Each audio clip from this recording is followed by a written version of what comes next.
신약성경 고린도후서 5장 1절로 9절 말씀. 고린도후서 5장 1절로 9절. 만일 땅에 있는 우리의 장막집이 무너지면 하나님께서 지으신 집 곧 손으로 지은 것이 아니요 하늘에 있는 영원한 집이 우리에게 있는 줄 아느니라. 참으로 우리가 여기 있어 탄식하며 하늘로부터 오는 우리 처소로 덧입기를 간절히 사모하노라. 이렇게 이국은 우리가 벗은 자들로 발견되지 않으려 함이라. 참으로 이 장막에 있는 우리가 짐진 것 같이 탄식하는 것은 벗고자 함이 아니요 오히려 덧입고자 함이니 죽을 것이 생명에 삼킨 바 되게 하려 함이라. 곧 이것을 우리에게 이루게 하시고 보증으로 성령을 우리에게 주신 이는 하나님이시니라. 그러므로 우리가 항상 담대하여 몸으로 있을 때에는 주와 따로 있는 줄을 아노니 이는 우리가 믿음으로 행하고 보는 것으로 행하지 아니함이로다. 우리가 담대하여 원하는 바는 차라리 몸을 떠나 주와 함께 있는 그것이라. 그런즉 우리는 몸으로 있든지 떠나 있든지 주를 기쁘시게 하는 자가 되기를 힘쓰노라. 아멘.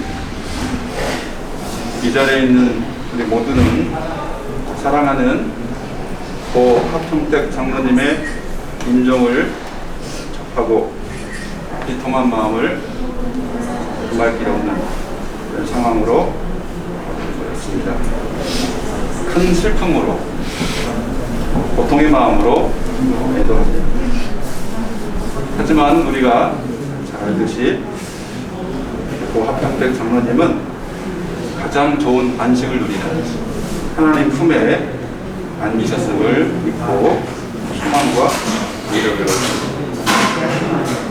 고 하평택 장로님의 죽음을 바라보며 과연 우리가 어떻게 살아야 할 것인지, 어떤 마음으로 유족들은 이 땅의 삶을 살 것인지에 대한 하나님의 말씀을 듣고자 합니다. 첫 번째로 죽음이란 무엇인가를 알아야 한다는 것입니다. 오늘 본문에 보면 죽음을 이렇게 비유하고 있습니다. 육신의 장막을 벗고 영원한 집에 들어가는 것입니다. 장막이라는 것은 쉬운 말로 하면 텐트죠. 텐트는 임시 처소죠. 금방 쳤다가 다시 거두고 다른 곳으로 이동해야 될 임시 처소라고 말할 수 있는데요. 이 텐트 생활을 끝내고 영원한 집으로 들어가는 것이라고 말합니다. 이터널 하우스, 이터널 빌딩이라고 말할 수 있습니다. 우리 삶에서 죽음에 대한 이해가 많이 있는데 그 가운데 하나는 죽으면 끝이다. 죽음이 끝이다. 라는 말을 많이 합니다. 하지만 기독교인들은 그렇게 생각하지 않지요. 죽음은 우리의 육신의 장막을 벗는 일이지만 죽음 이후에 신령한 몸으로 덧입고 하늘의 집에, 영원한 집에 새롭게 가는 것입니다. 그러므로 죽음은 끝이 아니라 새로운 시작이고, 육신의 옷을 입은 자로서는 끝이지만 신령한 몸을 덧입는 자로서는 새로운 시작임을 기억할 수 있기를 바랍니다. 이걸 생각하면서 오늘 말씀을 통해서 또 한 가지 알 수 있는 것은, 우리 형님은 그렇게 영원한 삶으로 가셨지만 과연 우리는 그럼 어떻게 해야 되는가? 오늘 2절 말씀 보니까 우리가 여기 있으면서 이 땅에 살면서 하늘로부터 오는 우리 처소로 덧입기를 간절히 사모하라고. 이 땅에 살아가면서 우리 모두가 우리 육신의 몸으로만 살지 않기를 바랍니다. 우리 육신의 몸은 계속 후퇴해지죠. 고장나고 약해지고 허물어지고 그렇게 되는 것이 우리의 자연의 삶입니다. 하지만 오늘 본문을 통해서 알 수 있는 것은 여기 있으면서 탄식하며 하늘로부터 오는 우리 처소로 덧입기를 사모하라는 것이죠. 육신의 옷은 부패하지만 하늘로부터 덧입혀지는 새로운 우리의 신령한 처소, 하나님께 주시는 은혜와 사랑의 힘이 담겨 있는 성령의 갑옷으로, 성령의 능력으로 덧입는 삶을 소망할 때 죽음을 맞고는 죽음 이후의 삶에 대한 기대도 있지만 이 땅의 삶에서도 우리가 천국을 소망하고 영원한 삶을 소망하는 자의 삶을 살 수 있다는 사실을 기억하면서 영원한 안식에 들어가신 고인을 추모하면서 동시에 우리도 하늘로부터 오는 우리의 처소로 덧입는 삶을 위해서 애쓰는 저와 여러분 될 수 있기를 바랍니다. 두 번째로 생각하고자 하는 것은 오늘 말씀 마지막 절에 있습니다. 그런즉 우리는 몸으로 있든지 떠나든지 주를 기쁘시게 하는 자가 되기를 원합니다. 바울은 몸으로 있든지 떠나든지 하나님을 기쁘시게 하는 삶을 살고 있고 그렇게 살겠다고 다짐하고 있습니다. 우리 신앙인들이 가져야 될 삶의 목적, 삶의 의미가 무엇인지를 알게 하는 말씀입니다.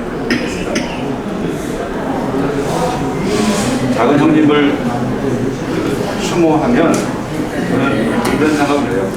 그 누구보다도 열정적인 삶을 사신 분이었다. 작은 형님이 많이 말씀한 가운데 저는 능력이라는 말이 많이 떠올랐어요. 능력. 하나님의 능력을 의지하는 그의 신앙을 알 수 있고 그의 심장은 예수의 심장을 가진 사람이었다. 하나님의 능력을 의지하면서 예수의 심장으로 그 누구보다도 열정적인 삶을 사신 분이 우리 형님이 아니셨습니다. 또 한편으로는 정직한 삶을 사셨다. 형님은 잘 숨기지 못해요. 감정을 잘 숨기지 못해요. 자기 생각을 잘 숨기지 못해요. 그래서 생각 나면 그대로 이렇게 말씀하시고 때로는 그게 상처가 되기도 하지만 그만큼 순수하고 가리지 않고 자기에 있는 마음을 다해서 표현하고 그것을 살아내려고 했었던 그런 형님이었습니다. 저는 형님을 기억하면서 그 누구보다도 아내를 사랑하는 사람이었다. 형님의 아내 사랑은 아마 우리 형제 가운데 제일이 아닐까. 형님은 자녀를 사랑하는 사람이었어요. 동호와 정현이를 그 누구보다도 사랑하는 아버지였습니다.